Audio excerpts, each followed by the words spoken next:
Trevor Noah here. Welcome to another episode of the Daily Social Distancing Show. It is now day 16 of staying at home to prevent the spread of coronavirus. And here's your quarantine tip of the day. If you're at home and you're bored trying to sterilize everything, I've got a tip for you. If you hold your cleaning product like a gun, you'll feel like you gangster whipping every germ's ass. Pop, pop, pop, pop. Break yourself, corona fool. Anyway, tonight, we're going to catch up on all the latest coronavirus news. New York is putting hospitals everywhere. President Trump loses a trivia contest, and we try to figure out what day it is. So, welcome to the Daily Social Distancing Show. From Trevor's couch in New York City to your couch somewhere in the world, this is the Daily Social Distancing Show with Trevor Noah. Let's kick it off with some good news. According to thermometers, social distancing might be working. Yeah, the company Kinza Health, which makes smart thermometers that upload users' temperatures to the internet, reports that fevers across the United States are dropping dramatically. Now, these thermometers accurately predicted the rise in coronavirus hospitalizations, so if they're showing dropping fevers, that's a promising sign. So please, people, let's stay at home, let's stay inside, and keep flattening that curve, so that someday we can go back to our normal lives, you know? Don't you want to go outside again, be out there, you know, cutting each other off in traffic, complaining about your allergies, getting invited to your friend's improv show? You know, now that I say it, maybe quarantine isn't that bad. Maybe we should just stay here a little longer. Also, there are some positive signs coming out of the epicenter of this pandemic, New York. Recently, it has gone from being the city that never sleeps to the city that lays awake at night filled with existential dread. But the good news is that, faced with the prospect of overrun hospitals, the city is adapting. The enormous Javits Convention Center has now been converted into a hospital with 1,000 beds. There's an emergency field hospital being constructed in Central Park. Entire hotels will soon be rented out and converted into hospitals. And 5,000 new ICU beds were recently installed inside one of Mayor de Blasio's shoes. Basically, any giant spaces are being filled with beds, even if they kind of smell. Also, some more good news. The Navy has sent over the US hospital ship Comfort, great name, which docked here in New York yesterday. The Comfort has 1,000 hospital beds on board, which New Yorkers are very excited about. In fact, so excited that yesterday a crowd gathered to welcome the boat to the city, which is obviously extremely counterproductive in social distancing land, but it also shows you how much New York has changed. Yeah, because normally we hate it when people show up to the city. Like a month ago, New Yorkers would have gathered to throw rats at that boat. Your mother says hello! And beds aren't the only reinforcements New York is getting right now. Over 76,000 doctors and nurses, many of them who had already retired, have volunteered to step up and help out during this crisis, which is pretty amazing. And a few days ago, a flight full of healthcare workers from Georgia flew to New York to help lend a hand. And I'm really grateful to them. And I also just hope that they didn't land at LaGuardia, because they'd walk around the terminal like, we're too late, the city is already destroyed. Be like, no, this is what it normally looks like. And I'm really grateful for those doctors from Georgia, not only because their help is needed, but also because doctors from Atlanta will probably be the most entertaining doctors you've ever had. They'll be mumble rapping their diagnosis. You have a corona, and the virus is even the stuff in the sun. It's a woo, above the ribbon again, and boo. So thank you, Georgia. We're not going to forget this. New York will not forget what Georgia has done for us. In fact, when this is all over, New York is going to send some of its subway masturbators to your state just to say thanks. And speaking of appreciation, last night, the Empire State Building lit up like a siren to honor all the medical workers serving on the front lines of this epidemic. Now, this might have been a good idea when they first pitched it, but I will tell you, as someone who lives in New York, it was terrifying. The Empire State Building, giant light flashing around. And can you imagine if someone was high in their living room? They must have freaked out. Just like, shit, dude, I think we're getting pulled over by that building. But look, just because there are some signs for optimism doesn't mean we should become complacent, people. Right? Because remember, coronavirus is still growing around the globe. Worldwide, There are now 800,000 cases in at least 171 countries. You know, with the spread of coronavirus, we're learning so many things. We're learning how fragile our medical systems are. We're learning that we need a stronger safety net in society. We're learning we need to pay teachers more. We're learning that thinking about exercise isn't the same as actually doing it. We're also learning which leaders around the world deserve the title of leader. For instance, in Hungary, President Viktor Orban has convinced his parliament to let him rule by decree until the pandemic is over, which essentially makes him a dictator for as long as he wants. Although I'm not gonna lie, being a dictator during coronavirus is a little less fun. He's gonna be like, I sentence you to torture, which you need to administer to yourself because it is not safe for other people to touch you. So can you torture yourself over Zoom and you can send me the video? No, I don't have Zoom. Then I guess there will be no torture. I wish I had Zoom. And over in Belarus, another leader is President Lukashenko. He's probably one of the worst because he's refusing to cancel public sporting events and instead has been recommending that Belarusians avoid getting the virus by just going to the sauna and then taking a couple shots of vodka 2 to 3 times a week. That's a real thing a president said. Yeah. And you know your medical advice is bad when it makes Goop look reasonable. Because I mean, Goop may tell you to put an egg in your vagina, but at least they tell you to do it at home and wash your hands first. Now, if you're going to talk about leaders who don't deserve the title leader, you would be remiss if you didn't mention the man himself, the President of the United States, Donald Jericho Trump. Every day he shows us why he is not the right leader for this moment or any other moment. And look, luckily, he decided to back off his plan to quickly reopen the economy by Easter. But he does continue to make a fool of himself. Like yesterday, he tried to show off to everyone how much he knows about South Korea, and he failed spectacularly.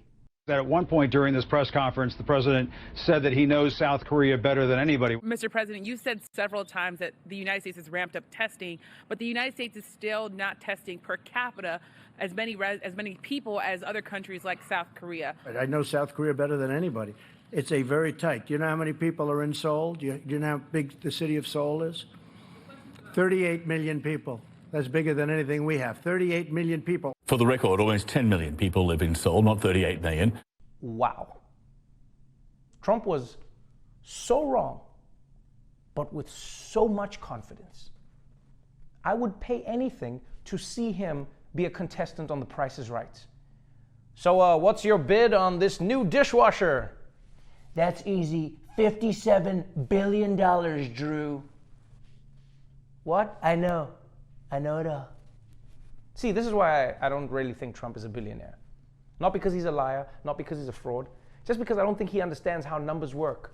He's like, okay, Trump Tower, that's worth 80 billion, plus Mar-a-Lago, another 52 billion. I'm worth 675 billion, folks. But once again, this just proves that if you say a number with confidence, anyone will believe you. 98% of people know that.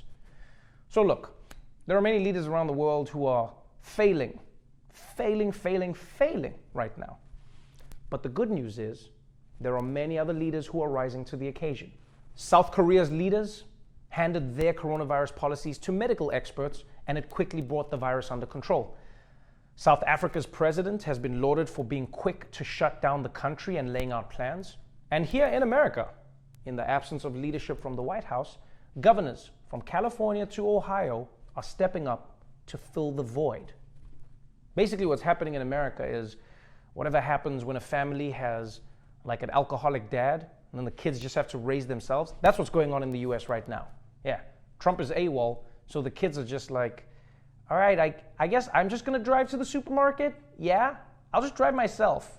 Kathy, do you wanna make lunch? And the one governor who's crushing it the most right now is Andrew Cuomo. Yes, thanks to his handling of the coronavirus, his approval rating has soared to a 7-year high. And this is crazy, He's even becoming something of a coronavirus crush for many people. Yeah, people online are falling in love with him because of coronavirus and how he's handling it. And I'm not gonna lie, those people include me. My Tinder profile now lists me as a Cuomo-sexual.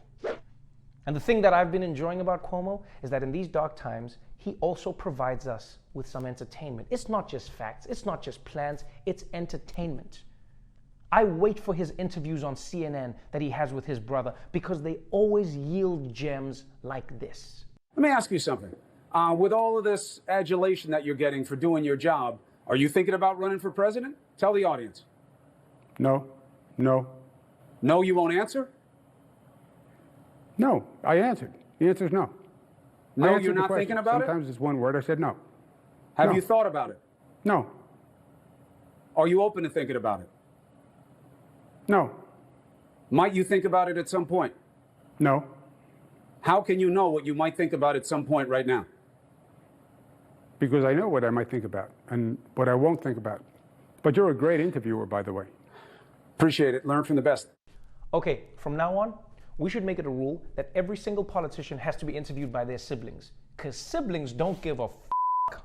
Did you see how he interrogated him? Are you running for president? No. Are you running for president? No. Are you running for president? Leave me alone. Leader says what? What? Ah, you got me. So look, right now, leaders around the world who are messing up, they might want to take this crisis a little more seriously. Because remember this, coronavirus will disappear someday, but your screw-ups will never go away, not even with a sauna and a couple shots of vodka. But let's get to a much more important issue. If you're like me, you've probably spent all your time over the last 3 weeks at home. The only face you've seen outside your family is probably Mr. Clean. And after spending all this time at home, the big question I have is, what day is it? Does anyone even know? Well, to help me figure it out, I called my good friends, Roy Wood Jr., Michael Costa, and Dulce Sloan. And I think we figured it out. Tough question, but I would go with Friday. You know, it feels late in the week, plus I'm out of clean underwear at this point. No. It's gotta be Sunday because I'm not in church, but I feel a little guilty about it. All of y'all are still stuck in the old school. I don't even operate in concepts of days anymore. To me, this week is just one 168-hour-long day. I call it Monday to Friday Saturday. Monday what, Roy? Monday to Friday Saturday. Okay, I don't know about that. Here's what I think. I did a show yesterday, but I didn't do a show the day before, so I think that means yesterday was Monday, so I think today's Tuesday. No, that's ridiculous. If today's Tuesday, then why am I drunk? Well, that's because you have a drinking problem. No, you have my drinking problem. Man, how the hell are we supposed to know what day it is anyway? I'm not even sure if it's today. It could be yesterday for all I know. Wait, I got it. I had tacos last night. That's usually on a Tuesday, so that makes today weather day. Weather day? Roy, were you trying to say Wednesday? God damn, it's been so long, I don't forget how to say the name of the days. It's Turds Day. Turds Day. Yeah. Wait. Guys, I'll just look at my phone. Of course. The phone. Check your phone. Yeah, it's Tuesday, March 31st. Wait. There is no way it's still March. It can't be March. March finished like a year ago. Yeah, that doesn't make sense. It's got to be at least August by now. Yeah. It's Turds Day, August 1st, Trevor. Boom, right in my phone. That sounds right to me. Me too. Mm-hmm. Okay, well, I guess we figured it out. Turds Day, August 1st, 2023. Thank you so much, guys. All right, when we come back, we're going to be talking to NBA star Kevin Love, so stick around. What's he doing?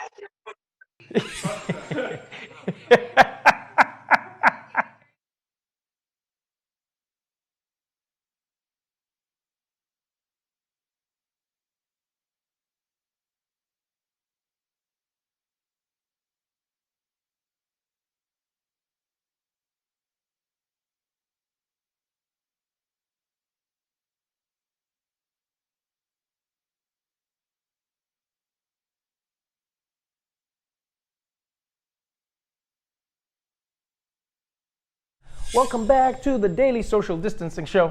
It's a new song I wrote. I hope you like it. Earlier today, I had the chance to speak with NBA superstar Kevin Love about life with no basketball and how he kicked off a movement to help out arena workers when the NBA shut down. Check it out. Kevin Love, welcome back to the show, but technically welcome for the first time to the Daily Social Distancing Show. How are you holding up?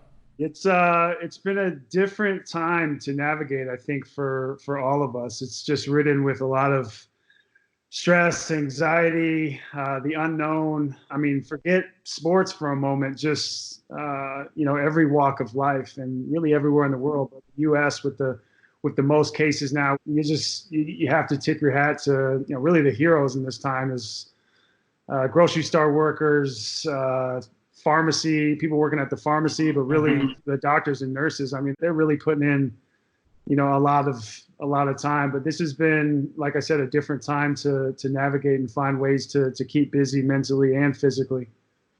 It definitely has been a difficult time to navigate, but it feels like the NBA and many of its players have stepped up in a really powerful and unique way. I remember the shock when the NBA announced that they were suspending the season. I mean, nobody thought it would happen. And then very quickly, we started to hear stories about how many people who worked in these arenas wouldn't have a job. And you were one of the first players who stepped up and said, hey, I'm going to give my own personal money to help pay for these people. I'm going to help raise money to pay for these people's salaries. And then the owners started stepping in. Other players did as well. Why did you feel it was so important for you to do that? And how did you get everybody mobilizing? What was the attitude of the NBA? Yeah, well, it was about, I guess Wednesday would be 3 weeks, since that night in Oklahoma City when it was the Jazz versus OKC. And, I woke up the next day just thinking about, kind of like I mentioned, the stress and anxiety of this time and not knowing when or if these people and these families are going to be able to put food on their table. I mean, a lot of these people are living paycheck to paycheck. And these are people that are a part of not only my story, but the Cavs organization. And you start to develop a first name basis and first name relationship with these people and start to, ask about their family. And you see them when you come into the arena, see them when you leave the arena. So I thought it was important to just take care of people that have taken care of me so long and are part of my story, honestly, on and off the floor. Yeah, human beings are resilient, but you're right. Everybody needs help getting through it, especially now. One of the things I've always appreciated about you is how open you've been in discussing anxiety, depression, opening up that conversation in the NBA and then getting people more comfortable speaking about how to deal with these issues in society.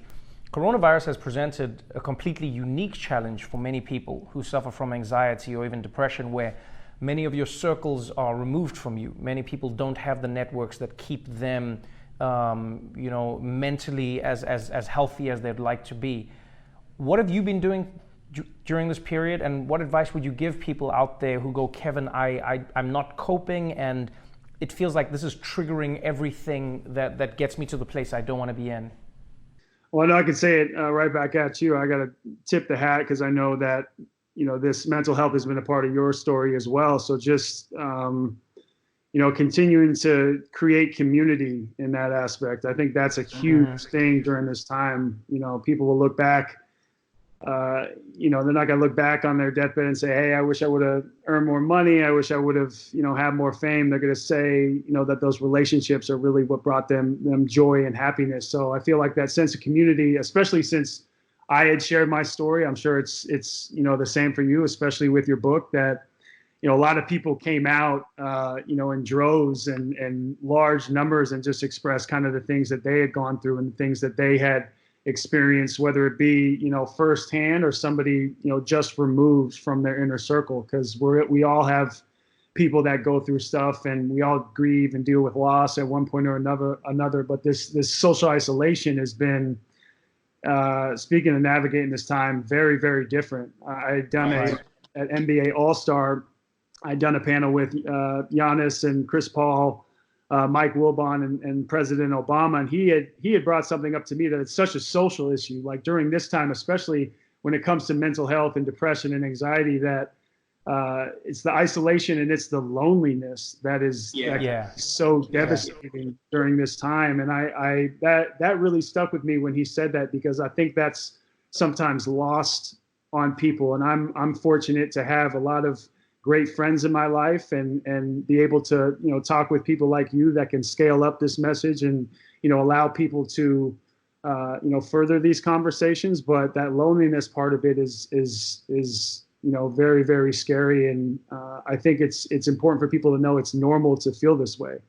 Right. Let me ask you this before I let you go. Everyone is wondering how the NBA is going to come back, if and when it comes back for this season. People are hoping the NBA can kick off in maybe late May, maybe June, maybe July. Everyone knows that means the season is going to be compressed, but the NBA has said they want a champion. So would you rather have it that the season just becomes really short and it's almost like a playoffs to a playoffs, or would you rather the season goes later in the year and then the next season starts a little bit later, or you just go straight? What would you hope as the ideal scenario for the NBA right now? Okay, so I'm going to answer the second part first, because I've had this conversation with a number of guys, as well as a couple of coaches and former coaches, is that we have the best schedule. It's a scholastic schedule. You get summers off. So selfishly, and I've done it for 25 years now of organized basketball, is that we've always had that schedule where it's been September and October through, if you go all the way to the finals, it's through June, and then we get the summers off. So we have it really good, and that's not lost on any of us. And obviously, drastic times, drastic measures, but we would like to keep the same schedule, 82 games. But I would see a situation where, because guys might come in a little out of shape and don't know how to get through this time because it is new, that they will then have like a 2-week training camp, play 10 games, and then it'll go into some sort of a playoff scenario. Well, I don't know if they'll play 7 games or they'll play a 5-game series that we haven't seen in a long time, and then they'll have the finals. But I do think, because we've had so many of these sports taken away from us, that the ratings will be incredibly high, and it'll be, in basketball, how it is, it'll be anybody's game, anybody's championship. So as a fan myself, that'll be fun to watch. Well, Kevin, thank you so much for your time, man. I hope you keep in shape and stay safe out there, man. Good luck to you, and hopefully we'll be seeing you on the court sooner than later. All right, likewise. Thanks, buddy. Thank you, Kevin Love. Good luck out there, man. Well, that's our show for today. Before we go, though, don't forget, doctors and nurses and first responders around the country are still struggling to get the masks, gloves, and gowns that they need to protect themselves. But you can help. So please go to Thrive Global's First Responders First and donate whatever you can to get PPE to the people saving lives right now. And if you want to help in New York City specifically, then you can go to the New York Mayor's Fund COVID-19 response and donate there. Stay safe out there, wash your hands, don't murder your roommates, and I'll see you again tomorrow. Now here it is, your moment of Zen. It's not up to just only to the emergency department to pull through and to make sure the curve is flat. And this is a responsibility for everybody in the country to help us pull through. So stay the F home. Exactly. I'm very. Is that confident. literally? I mean, how? No, stay the F home. Exactly.